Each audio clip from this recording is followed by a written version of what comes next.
We're ready. Okay, I'm gonna wait till tell me when you're seated. I can't see you on I camera wanted to yet. I was all about to make an entrance. It's all right. Oh my God, okay, I'm clicking it. People.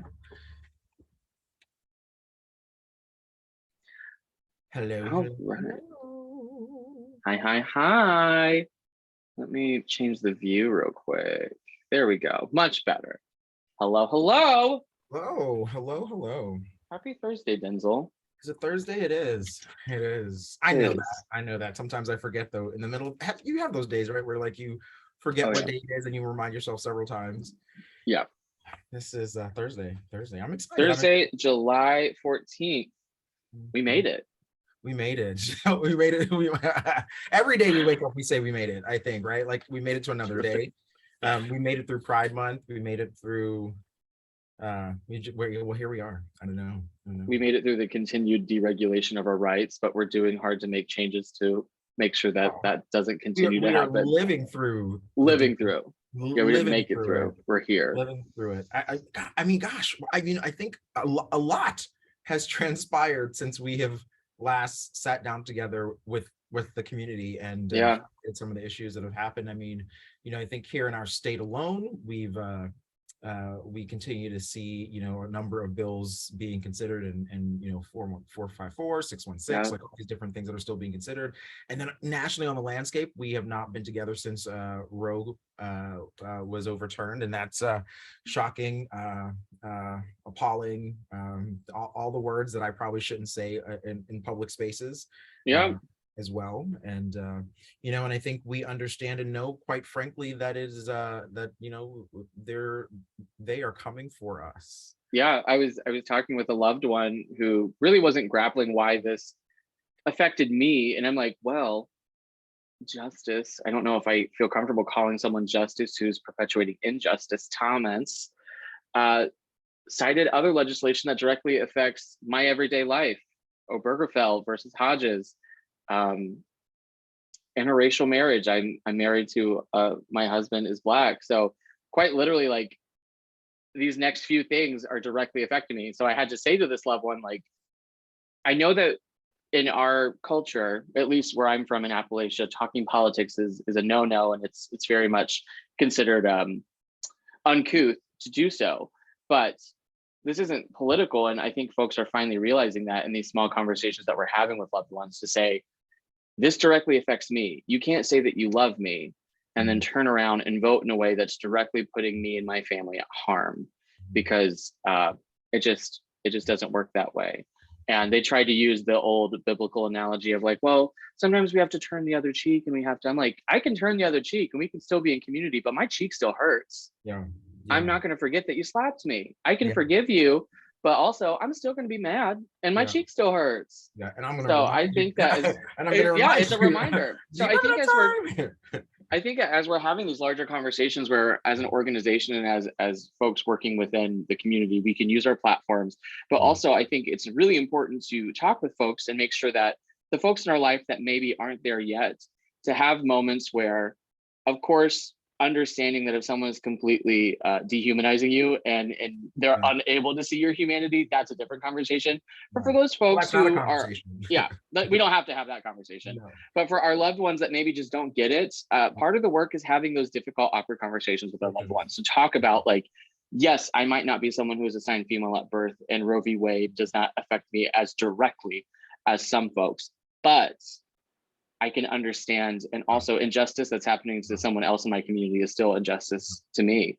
Correct. So those conversations are important. Yeah, and I think I have my tendency of extrapolating and making it right other things. This is also about precedent, right? Yes. When we think about it, like what happens here then will dictate and impact what happens in future legal cases and with different standing. So exactly. That's what we have to like acknowledge, right? Is that this is not just singularly a moment. That's Jeannie there visiting us. Jeannie making a cameo. I think that, that's the other thing that people have to understand, right? Is that this just doesn't impact this one particular situation. Exactly. This has ramifications that will far stretch into other areas when we talk about precedent and legal standing. I'm not a lawyer, but I can understand that because I've heard it and I know what that means and how it impacts other things. And we know that such decisions in this particular case will do just that. And I think you're right. I think it may not seemingly directly impact us as cis people in terms of where we were born initially, right?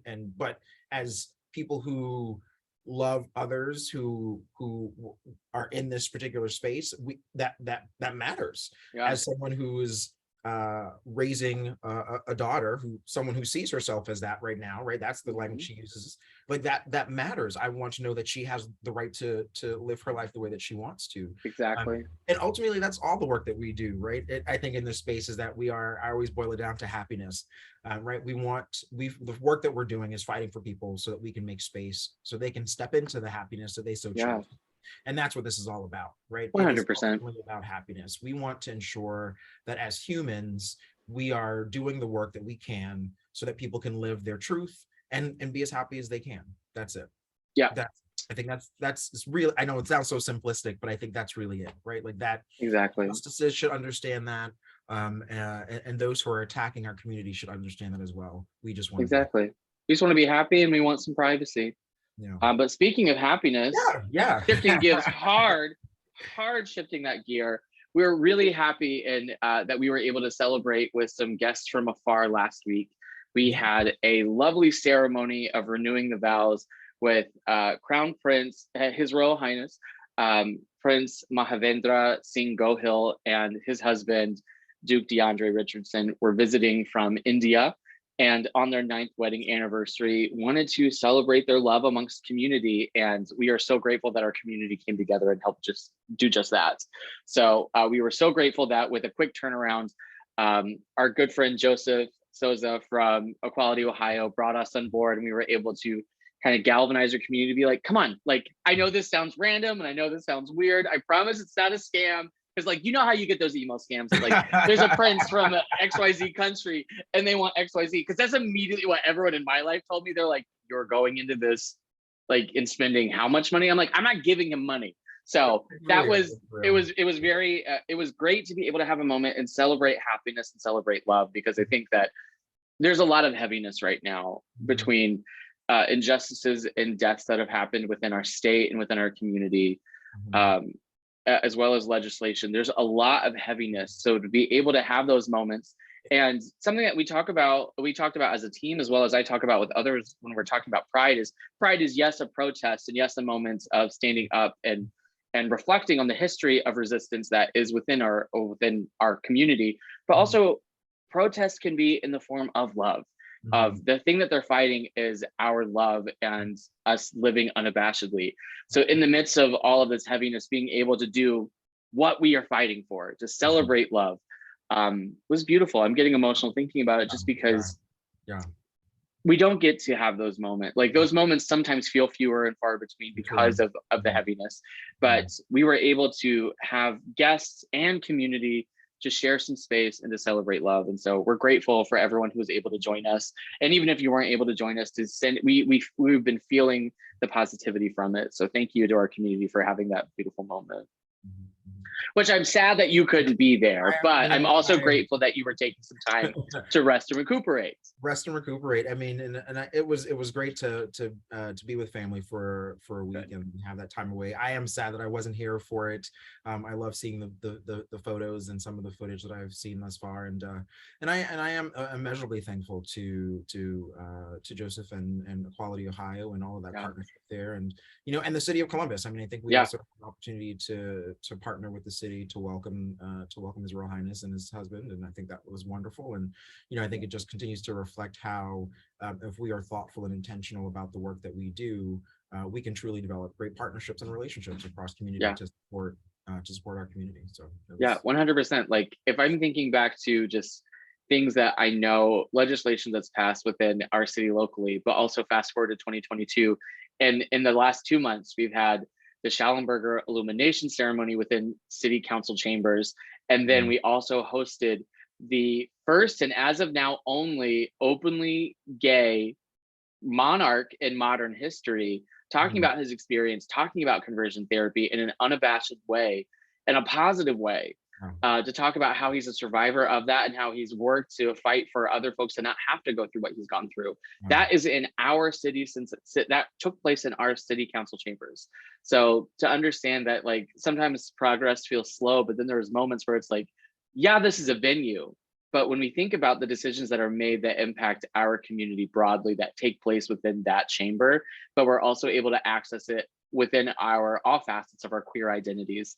I think there's something to be said about that. And we're grateful for the relationships that we have with Council President Hardin and all the other city council members who have been there to support us through so many moments of celebration, as well as standing up for some injustices, because we got that beautiful letter of intention, and you probably know the correct verbiage, so I'll let you take it away of what they produced after 616.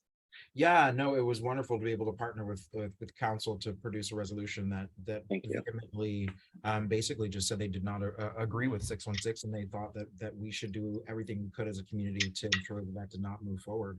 And that's outstanding, to have that support from city council and our community partners. So So let's shift gears so that we don't leave our guests waiting too long. We do have some upcoming events. So if you are eligible to donate blood, we have a blood drive that's taking place this upcoming Monday, the 18th. So if you haven't signed up, if you're eligible and haven't signed up yet, please do so. If you're not eligible, we are doing work. Red Cross is doing some work behind the scenes to overturn that FDA discriminatory, homophobic FDA policy. But in the meantime, people still need blood. So if you can't personally donate, find a loved one, find a friend, talk to your lesbian friends, talk to your queer women friends, talk to your straight ally friends. There's a number of things that you can still do, even if we cannot donate, I can't donate, but I'm gonna raise my voice and I'm gonna ask other people to donate in my place. And I'm grateful that I already have a handful of people that are doing that. So, and your friends who've been abstaining, because remember they did change it that if you abstain from sex for a couple of months, you can do that. So if you got those friends out there, praise them, but talk to them too about donating. Yeah, so if you have some friends that have been abstinent for 3 months, then you can definitely check the Red Cross's donor eligibility forms. But a lot of shifts have already taken place, and it seems that things are moving rather quickly to do away with that discrimination altogether. So bottom line, people need blood. We have space and we can host blood drives, so we're doing so. It's not to intentionally exclude anyone. It's we see the larger picture, as well as the historical context of lesbians and queer women during the 80s and 90s rallied together to make sure that they were giving blood that could directly serve folks affected by HIV/AIDS. So to say that we're having a blood boycott, 1, is dangerous, 2, irresponsible, and 3, erases the impact and history of lesbians and queer women. So I'm not letting my ego or anyone else's ego come in the way of, 1, something that medically needs to happen, and 2, a legacy of queer women. Not doing it, refuse. So if you have feelings about that, do your homework. Thank you. So we do want to welcome our guest. We have a wonderful guest with us that is doing some amazing work nationally, and we're going to learn more from them. We are going to let them introduce themselves. So without further ado, we're going to pop over and welcome Alex.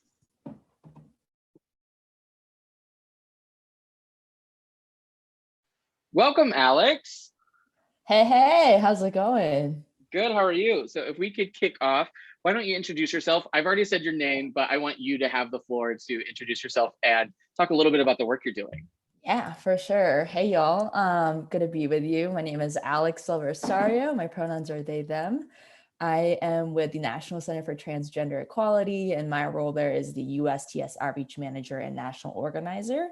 And so I help ensure the success of several different projects. One of them is the 2022 US Trans Survey. And so essentially my role is to work with as many trans activists, trans organizations, and the community as a whole to make sure that as many trans folks in the country have the opportunity to share their experiences and voices in this really important survey. So it's a little bit about me. I'm based in Denver, Colorado. Our headquarters are in DC. Our neighbor's dog is going off here and there. So if you hear some barking, I apologize. Didn't hear a thing. Cool. Awesome. Hopefully it stays that way. Oh, there it goes. I heard it. But life is happening. So you know what? It's okay. It could be a baby. So I'd rather have a dog.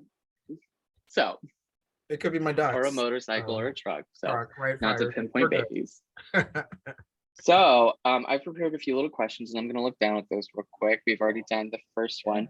So you mentioned the acronym as well as the full name, the US Trans Survey. So I would love to hear, what is the US Trans Survey? Yeah. Just out of curiosity, have y'all heard about the US Trans Survey? Okay. So I had, in the context of, I got a lovely call from one of your colleagues being like, can we partner and help? Yes. So that's how I first learned about it. But I was like, how have I not heard about this? How can I help? So this is one of the pieces. Yeah, and I've just I follow way too many sort of, and so everything was just everything. So I was glad that it came to us finally say, oh, and we're gonna have someone. So I follow a number of centers from across the country. I follow trans networks and things like that. And so it was something I kept seeing readily, and I'm excited that we're able to present it. Awesome. Yeah, so the US Trans Survey is the largest trans survey in the country. It is really one of the only surveys that focuses on the trans experience. Historically, we've seen a lot of surveys that focus on different communities within the LGBT community, but not specifically toward the trans community. And so the US Trans Survey touches on all things related to the trans community. Historically, it served as a resource for educators, policymakers, the media, and the public as a whole. The survey itself is open to all trans folks, binary and non-binary, 16 and up. And so, it's really cool. The survey is open to anyone really within this specific demographic who live in the US and the US territories. Wow. The survey covers 30 different topics, from criminal justice system to education to access to healthcare, to sports, and so many different areas. It's going to be in English and Spanish. Which is something we're excited about. In the future, we definitely want to expand that a little bit.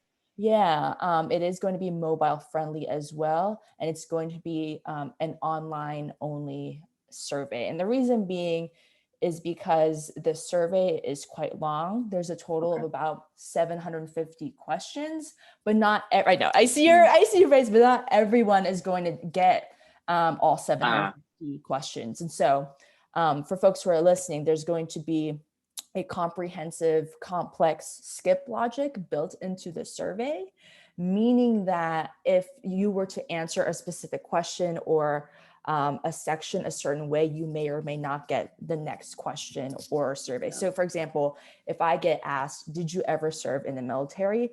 And I say no, then I won't get the section on the experiences of a trans person serving in the military. And so the length of the survey can be about 45 minutes, depending on one's life experience. But that makes it hard to translate over paper. So that's why it's only an online survey. But really, it is one of the easiest ways that our community, the trans community, can participate in to create change for our community. And so by the end of the survey, there will be reports written, which we'll touch on later, and the findings will be open to the public. Amazing. So you answered I'm looking down at my list of questions. I was like, all right, that got answers. No, that just means you're great at answering and thorough answering questions. But in terms of history, what iteration of the survey is this? Has this been going on for decades? Is it in the last couple of years? And what is the frequency? So what can we expect? So we launched the National Transdiscrimination Survey in 2009. So that's really like the first iteration, baby of the survey. And at that time, we saw that there was no information or data on our community. And that makes it hard to advocate for our needs.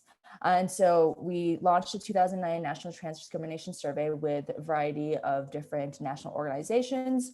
And then from there, we decided to expand the survey because we got a lot of important information from 2009.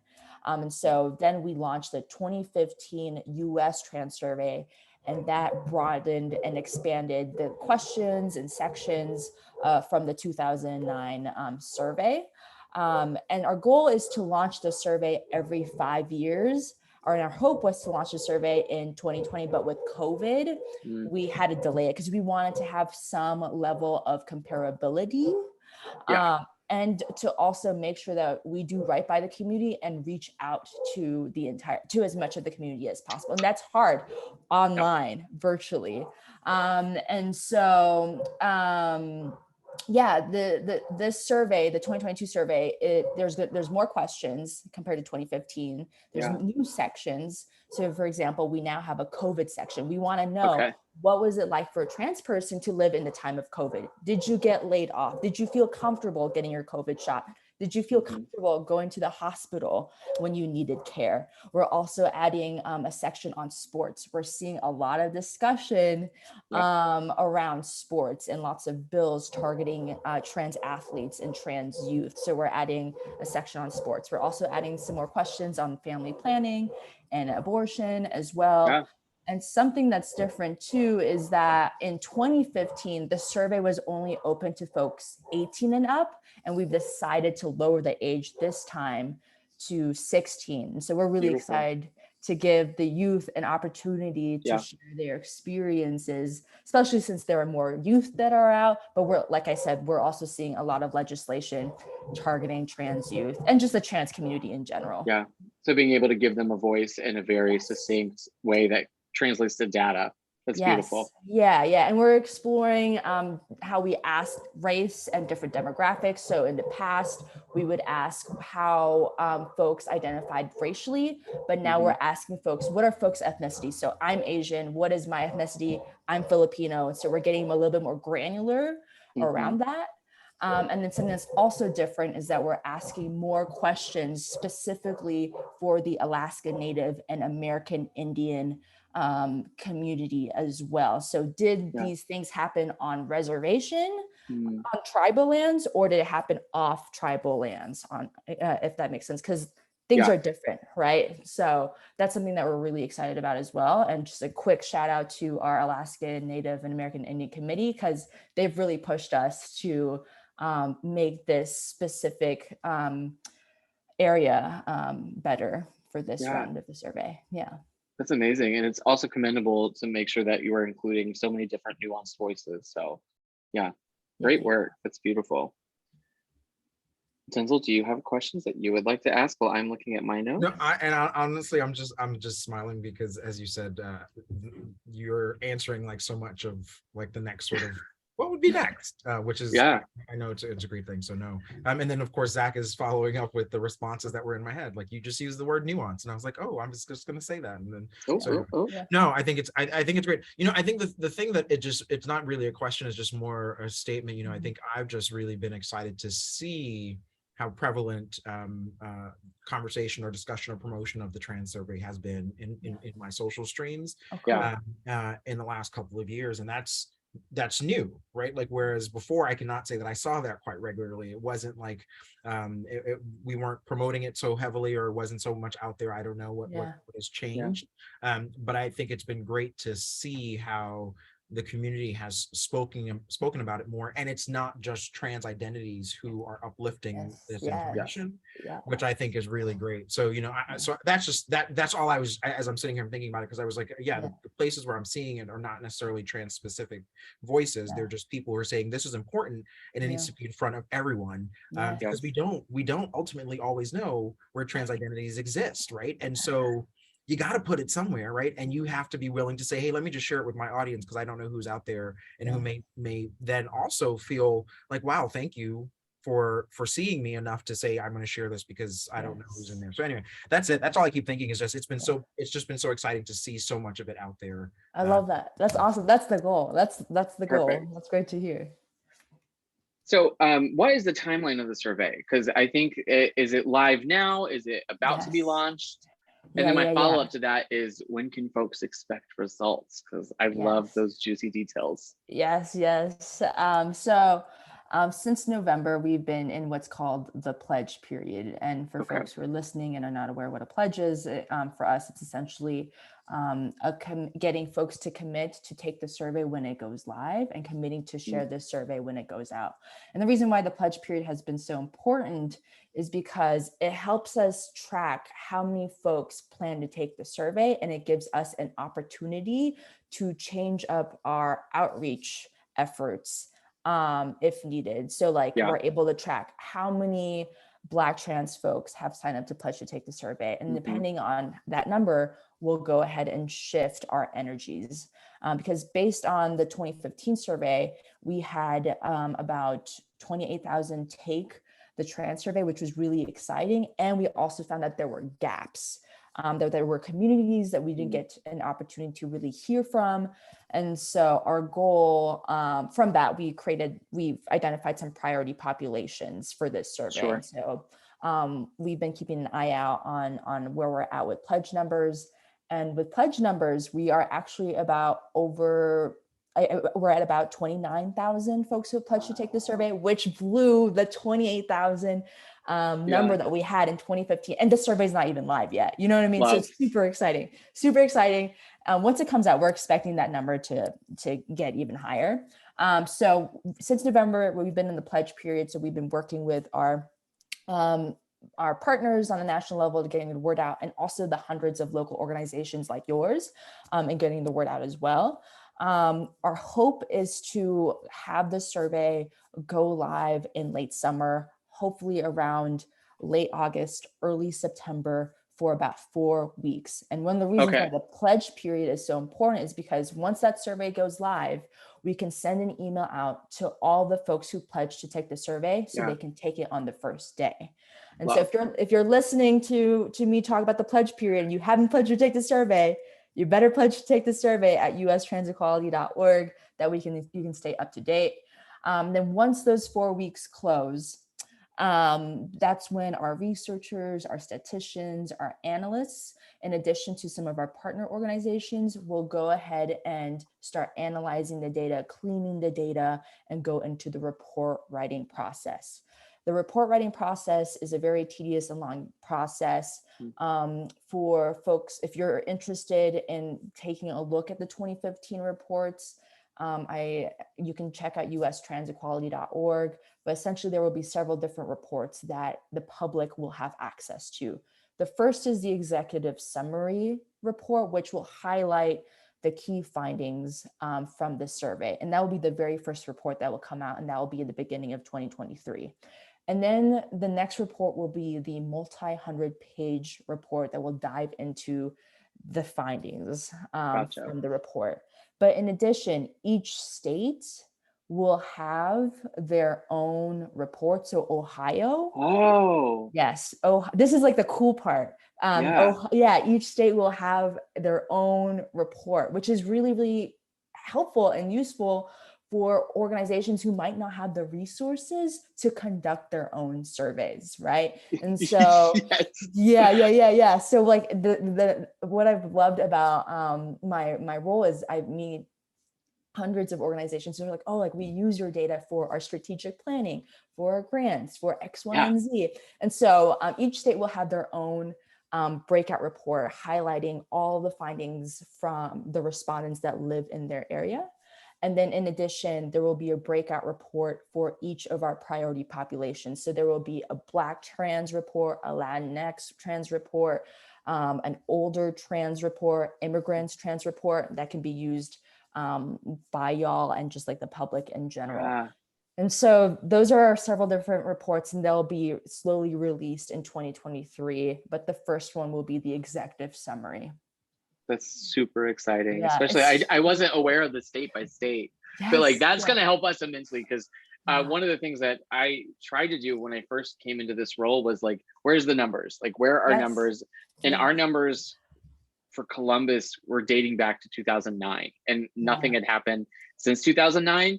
And those disproportionately, when you look at the findings, you could see that a lot of the areas that took place were white, cis, affluent, gay spaces. And so it disproportionately did not reflect the breadth and intersectionality of our community. So hearing that we're going to be able to pull on this is, I'm just giddy. But I think that's the thing, right? I think, or not that's the thing, let me back up. I think the thing is who is asking the questions and who is going forward. And as you said, one, you know, many of our LGBTQ organizations are small, so they don't have the resources to create the survey.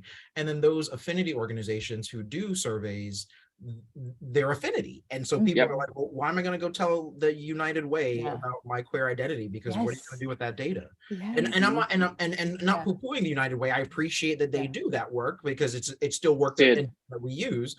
Right. Well, they were hoping to do it again, but that's another story.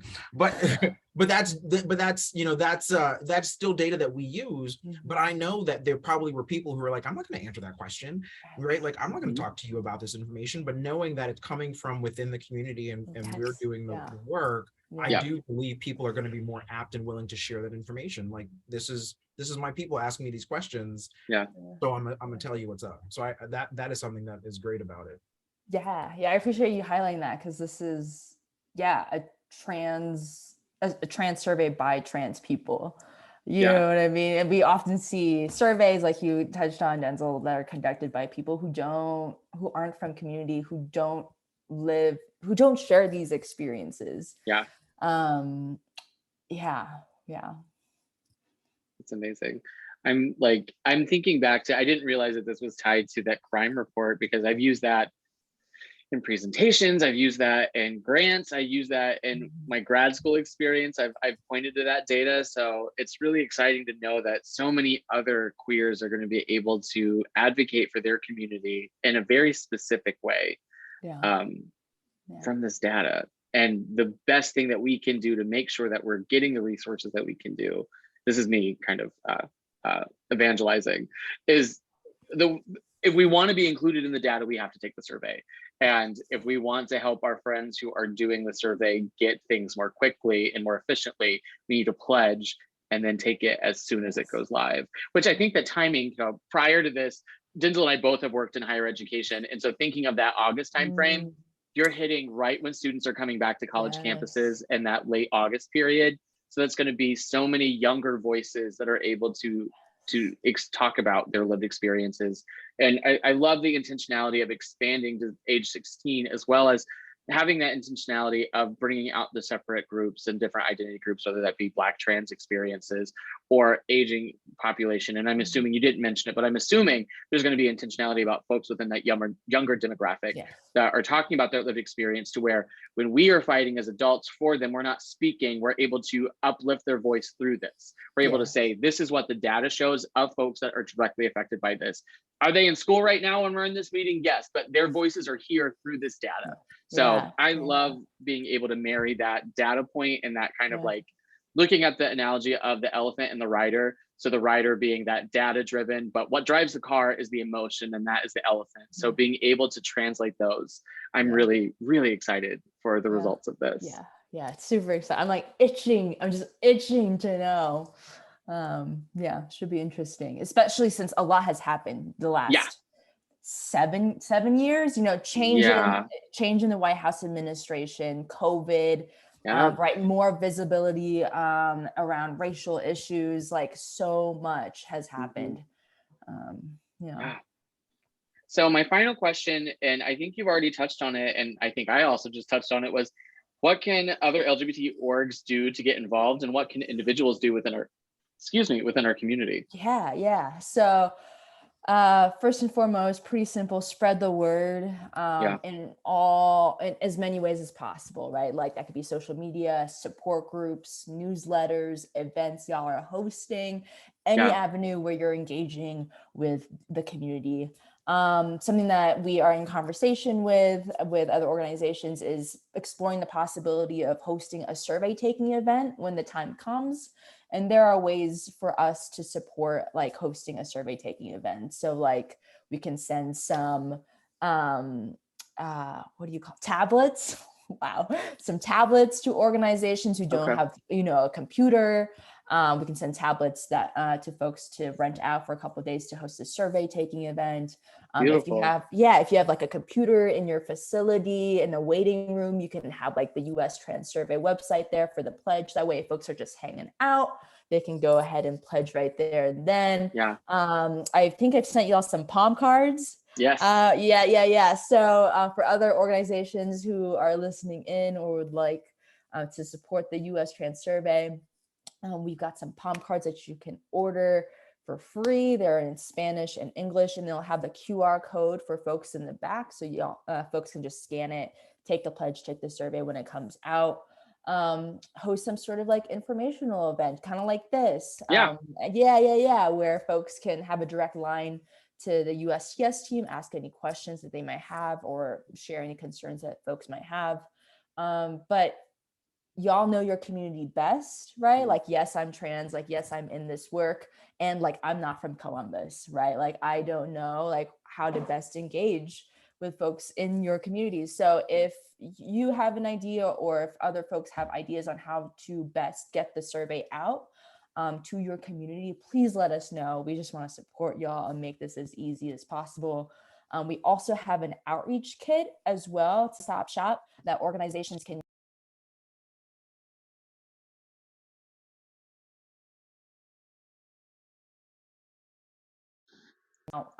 and just post on social media. We know that local organizations are limited in resources and staff, and so we've put together an outreach kit that y'all can just like check out and use at your discretion.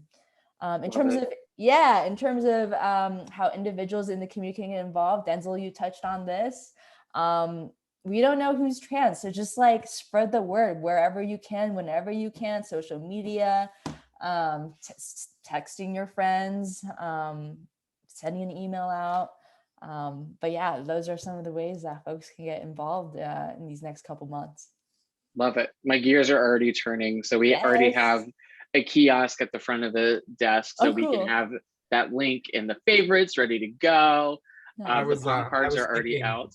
I was thinking I was going to say, I was thinking we could set up one of our laptops downstairs that we have to do that. That'd be great.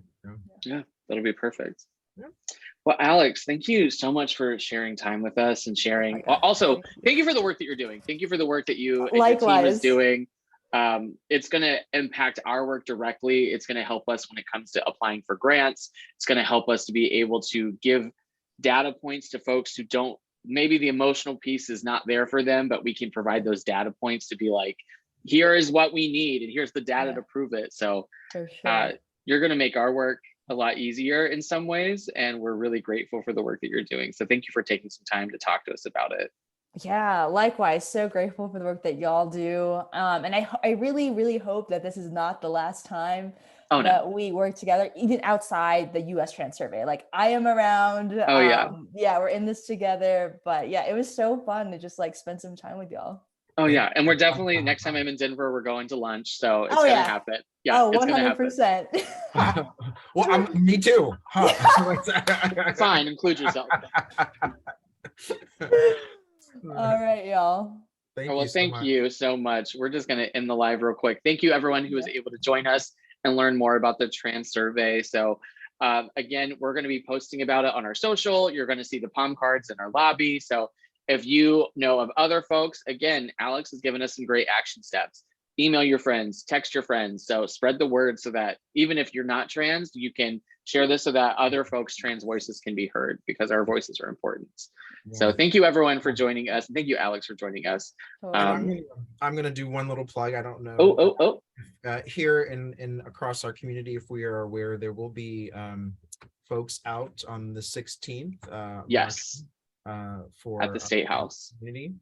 So if you are inclined to do so, to lift those voices up and be represented in that space across the state of Ohio on March 16th, March 16th, on the 16th, folks will be marching at state houses and gathering. So just want to make sure that here in our community, we are aware of that. And again, our responsibility is to uplift information and support our community as much as possible. So if you can be there on the 16th, that's this Saturday.